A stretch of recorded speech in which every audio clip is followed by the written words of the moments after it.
Hi, here's a video that shows you how to use cooltext.com, which is one of the options that you have available for creating buttons for the links on your website. When you first visit cooltext.com, you're going to click on buttons. And this interface here allows you to select a number of options to create a button with the colors and the kind of text and um, background colors and effects that you would like to use for your website. So, for example, let's say we were creating a button for the task of your web quest. You would have to change the text. You have a number of options in with regards to font. So if you want to change the font here, you could click on that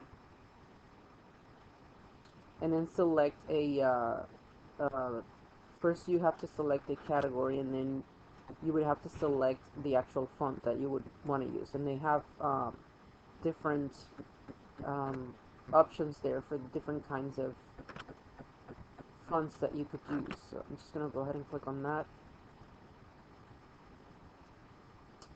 and this is what the text would look like then.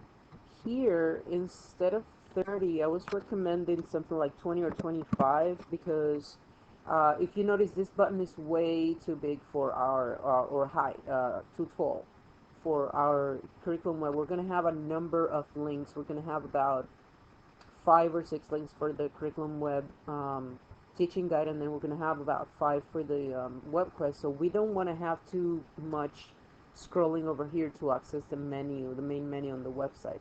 So that's partly the reason why we're reducing some of these numbers in the that are default. Here you get to select a color that you want to use for the text. So in this case, it's white. This is the one that represents the white. If you wanted to change that, you would click here, and then basically look at the scheme of colors and select a color.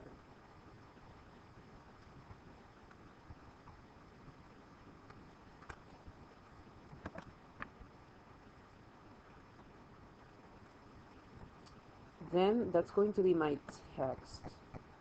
Um, you have a number of options here if you want to have outline, um, if you want to have the text in bold or it's italics.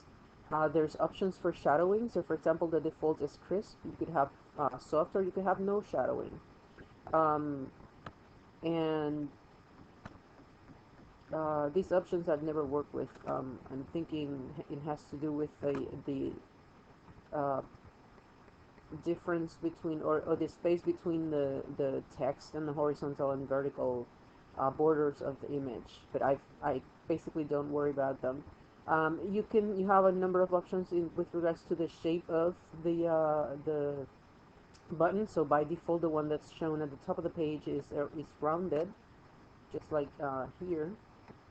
And you can also choose from a variety of effects. So in our case, it looks, we call it glass. You could have bordered 3D round gel, or choose whichever effect you would like to use.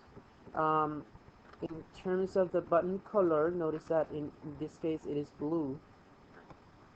Again, the same purpose, the same idea. You would click on the colors here and select one of the colors available, and then you also have shadow for the actual button, not just the text but the actual button, so you can select any of this, or it's like none.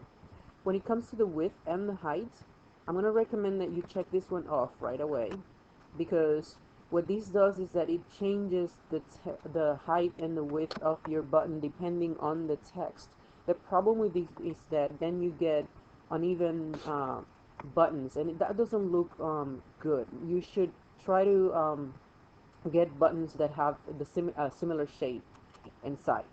And another one of the things that I recommended was that this wasn't bigger than 175, I think I said. 150 is good as well. And the height somewhere around 40 would be good. And this is just so, again, the button doesn't end up being too big for what for our menu on the page. We need to think about real estate, and just try to have our menus in a way that is easily accessible for the user. This portion over here, mouse over, What this does is that it creates a separate button. So it would create, for each button that you create, it actually creates two separate images. This makes it a little bit more complicated as well, because you would have to have not only the two images, but you also have to copy the code that they provide, so that when you mouse over the button, it actually changes, just like here, to a different um, kind of look. Now it is absolutely doable. I'm just not going to go into this because it adds a little level of difficulty. So I'm not going to showcase this one. I'm just going to leave it as none. If you feel like exploring it by yourself, you're definitely welcome to do so. And then the background color. What this means is the image itself. It's not a it is a rectangle, and basically this website is only capable of creating rectangular or square images. And what happens is everything that is left from the borders of the image to fill that rectangle has to be of some color. In this case, it's white.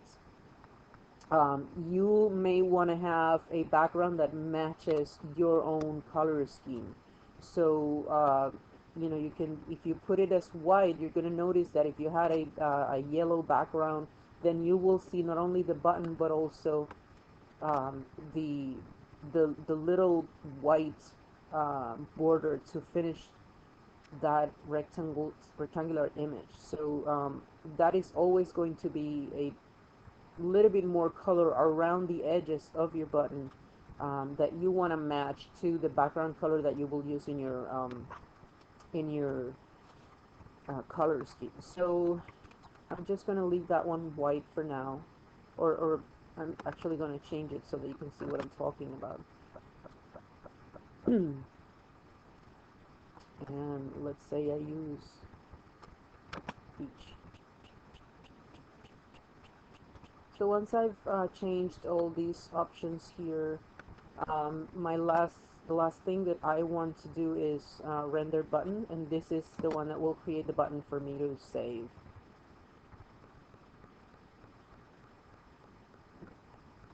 Now, see, this is what I was talking about. In the case of the image, it has to create a rectangular image, and what it does is that it fills that um, the remainder of the image from the edges of the button to the rectangular shape. It fills it up with some color that you choose. So ideally, this would be a color that would match your color scheme. Now, once you get your button, what you need to do is you need to save it into your computer. So you're going to click on Save Picture As. Now, notice that it gives you a generic uh, file name here, and what you want to try to do is actually change this to something that will make you remember exactly which button you're talking about, because otherwise you're going to have a whole bunch of cool text, blah blah blah, images in your folder, and then you're not going to be able to remember which one is it. So in this case, we created the task button, and this would be the best way to save your button. So what you want to do is you want to navigate to the folder where you have your images within the curriculum website, and you would save it there. So basically, this process, I'm just going to go ahead and click cancel. This process will take a little while, only because at the very beginning you will have to um, more or less try and see what the button looks like, and then make adjustments depending on your choices and how you like them or not. So once that is done, then you actually can, once you have a design that you like and you save that one, then you can click on edit this logo, and it takes you back to the page, but with the same options that you had, so that you only change that text for the next button that you need to create. So basically, once you have played a little bit with it, finding combinations of colors and effects and all that, and font sizes and that kind of thing, um, that it'll make it easier after that in order to create the new buttons that you will need to create. All right?